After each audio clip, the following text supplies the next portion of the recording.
Hey guys, I wanted to give you a quick update for my Alchemist Dancer Rogue, which was my season starter. And yeah, it went quite well. I was leveling quite fast. Then I jumped immediately into Torment Tier 2 actually, so I kind of skipped the first tier because my damage was pretty high. And now I'm in a state where I can easily farm Infernal Hordes on Torment Tier 3.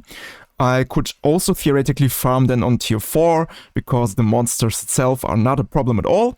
But the struggle with Torment tier 4 is that the bosses are kind of pumped and very tanky, so they just have way more health than on Torment tier 3. And this is the greatest weakness of this kind of build. So Dance of Knifestroke or this Alchemist Dancer shines at speed farming, at AoE damage, very chill to play, but it doesn't have the best single target damage. So bosses with lots of HP, they are very difficult. And for that reason, I prefer to farm on Torment Tier 3 right now. And yeah, here the bosses are not a problem, as you will see in a second when we will fight the Bartok boss, which is the most important one in the season, since it will drop all of the Chaos Armor. And yeah, on Torment Tier 3, it's very chill, but Torment Tier 4 would look entirely differently because they are so pumped and have way more health and tankiness. But here, as you can see, we can snipe him down pretty fast in about 10 seconds or so. And yeah, no problem at all. Then I can also show you some pit gameplay. So here I'm farming a pit 65. 1 second. With more investment into my gear, so you have to keep in mind that I only masterworked to level 8. Also my weapons, if I would masterwork my Azurwrath sword, for example, to 12, and also my other weapons with the damage tempers, I think pit tier 70 would be also very easy to speed farm at this point.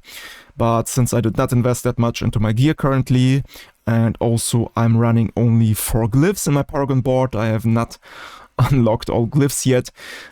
So for that reason, 65 was the sweet spot for now, but it's totally fine. I'm anyways I will transition into the Poison Trap variant soon. So the only reason why I stayed that long on this variant is just because I wanted to find out the power potential of this build. And this is what I wanted to show you today, just so you get an idea of the power level of the Alchemist Dancer. And yeah, so I will transition into Poison Trap next, and this will highly increase my damage as I expected. And also at this point, Torment Tier 4 will not be a problem at all. But also here you can see we just need around 1 minute 30 for pit 65, which is very fast. I don't think you can clear it much faster at this point. So very good at speed farming, and also boss damage is kinda alright in this pit here. And the last thing that I can show you, since many players always ask me about the Uber bosses, how good this build is versus Uber bosses like Duriel. I can also quickly show you this fight here. And this is also on Torment Tier 3, so exactly the sweet spot for this build. Torment Tier 4 would be too difficult in the matter that they have way too much health and it will just take for ages to kill the bosses on Torment Tier 4, but Tier 3 is no problem at all, and here you can just farm your unique items if you want to. Okay, I think that's enough for the gameplay. Now let's discuss a few things about the planner. So I have recently updated my planner, my build guide on Mobalytics, which is the Alchemist Poison Dancer. For some reasons, I was using the wrong skill tree. So here I was scaling into Momentum instead of Victimize. I don't know why, and also some small things like Blended Shadow Imbuement instead of Mixed Shadow Imbuement. So if you guys used my planner 1 or 2 days ago, you should check the planner out again, because here I have updated all of the skill trees, for example, and you should definitely update and adjust your build to this updated variant as well. But one note on Momentum, so if you are very squishy, then it might be a good idea to actually stay in Momentum, just because it will give you 30% more damage reduction. And also if you don't have movement speed on your gear like Boots or Amulet, you can also go for Momentum just for the movement speed. and then you have more points available for all of the good passives on the tree. But if you have movement speed, if you don't feel squishy, then you should go and switch to Victimize, because this is more damage, and also the Victimized vulnerable explosions are also kind of good for AoE clear. So check out the skill tree, I have updated it. Also small adjustments on my gear or the optimal setup here, I think. I have, for example, also included some uniques. And yeah, this is the Alchemist mid-game variant, by the way, which I'm also playing currently. And here I can also quickly go over my gear. So I have to admit I was kind of lucky. I found this Fists of Fate Chaos Armor quite early on, and it immediately had the greater effects on Lucky Hit Chance. And yeah, since this build is entirely based around Lucky Hit Chance procs, which deal flat damage. So for example, I also was lucky on my Azarath. So yeah, I have to admit I was lucky with these two items. Here I have a greater FX on Azarath with more than 10k cold damage, and immediately Lucky Hit Chance, greater FX on Fist of Fate. So these two items alone increase my power level quite significantly. Without them I would deal less damage and would need a bit longer to progress. But the rest of the gear is kind of normal. Here I also have Call of the Nameless, which is pretty good as a Chaos Armor, but you can also use the regular one as a helmet if you don't have the Chaos one. Yeah, then the rest of the gear is nothing too special. Tacets of Dawning Sky is pretty good for the mid-game. It gives you tons of resistances, and you can see, okay, now I don't have my instances, but once I pop everything, I should go to max armor and max resistances. I might adjust something my Paragon tree at this point, so for some reason I'm lacking some resistances and armor, but now you can see we're good to go. And yeah, the rest of the gear is nothing too crazy. Just keep in mind that Lucky Hit Chance, or like this Lucky Hit to trigger poison damage and cold damage on your weapons is very important, just like last season's. Just try to get this Temper recipes legendary as fast as possible, and then update your weapons. On the rings, again, nothing too crazy. Also my amulet, kind of normal gear. But yeah, that's my gear so far.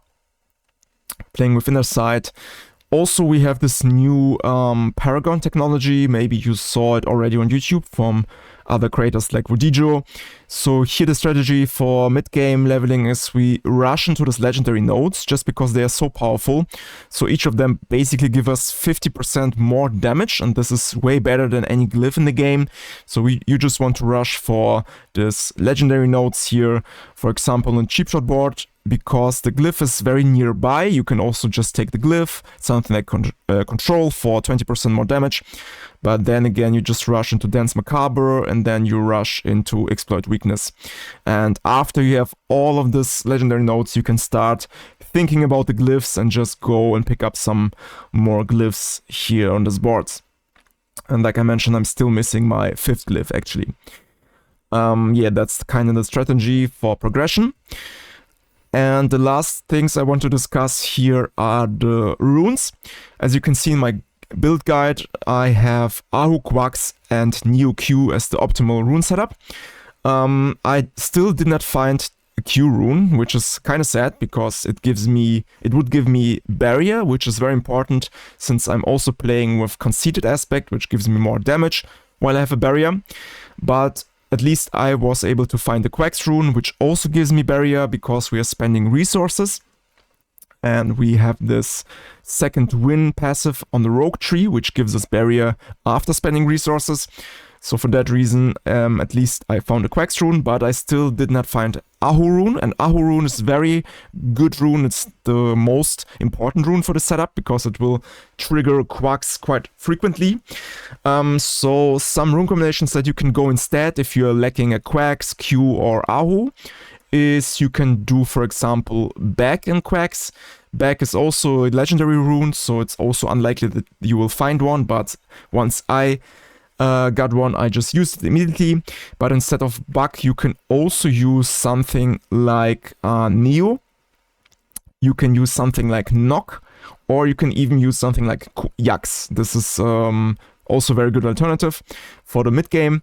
And here, because I did not find the Q rune, I'm playing with Knock Cry currently. Cry is also very good because it pulls in enemies, so we have better AoE damage. And here I'm also using this Knock combination instead of Neo, just because it's better for AoE clear and for pulling effect in this case. So yeah, that's it guys, just wanted to give you a quick update for my Alchemist Dancer. It went pretty well, so farming tier 3 is very chill as I mentioned, and I could also farm tier 4, if not the bosses, if they would not have that much health. So next I will switch to this Poison variant that you can also find on my build guide. So here we have Poison mid-game and Chaos endgame. And yeah, I just want to transition to this build now. I could have transitioned earlier, but I wanted to find out how much power potential we have in the season with the Alchemist Dancer. And by the way, these are my Chaos perks here, but you can also find them on my Mobalytics. And yes, so now I will transition to the Poison Trap variant and see how well this goes. But that's it for this update. I hope you enjoyed it, it helped you, and I hope I see you in the next video guys. Have a nice day and bye bye.